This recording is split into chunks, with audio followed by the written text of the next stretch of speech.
what do you think more nonprofits or NGOs can do to become more focused on development rather than relief?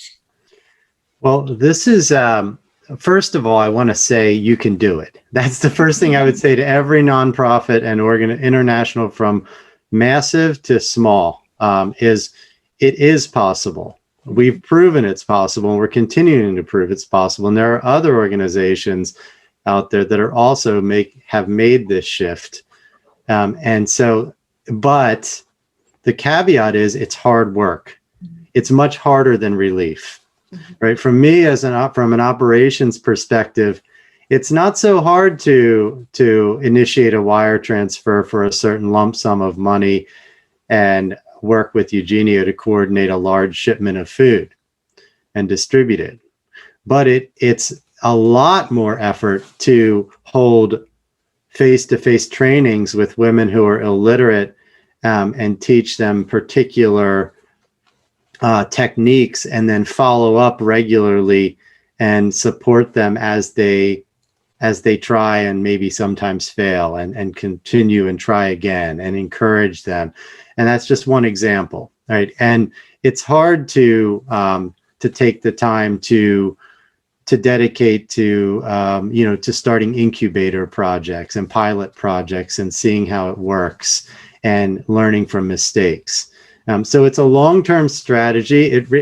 And I would say from an ego perspective, sometimes it's hard to let go of power and let go of control. And that is a critical element, right? That you have to be willing to trust your interlocutors and to trust your partners, and to believe in them, and to support them, and to listen to them.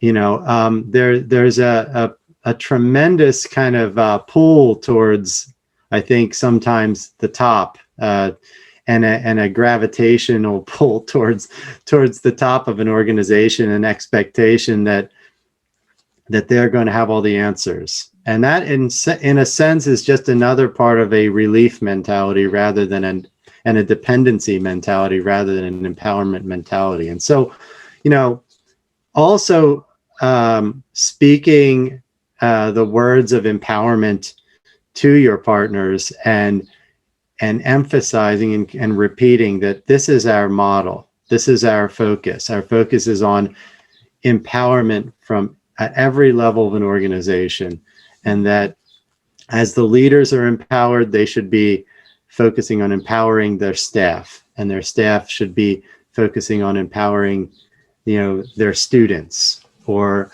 those within their own families. And so it creates a kind of, it's a cultural shift, an organizational cultural shift, and that takes a lot of work. Let's be honest, but it's incredibly rewarding. And I would highly encourage every organization to take a really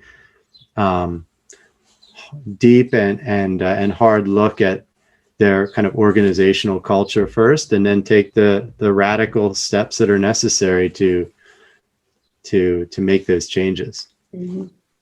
I appreciated, what I heard in there about how it's harder, but the impact is greater. Because I think that's where it gets tricky. When we don't see the instant results, we feel like sometimes our efforts aren't meaningful, but it's that slow process, the messy process, like you alluded to, of, helping someone who's illiterate over and over and over again to finally become literate, or, whatever that takes to eventually become autonomous. And I know, coming from the US, where we, when it comes to fundraising, there's this tension where we feel this pressure to show our impact rate right away, because we want our donors to feel like they're contributing to something great.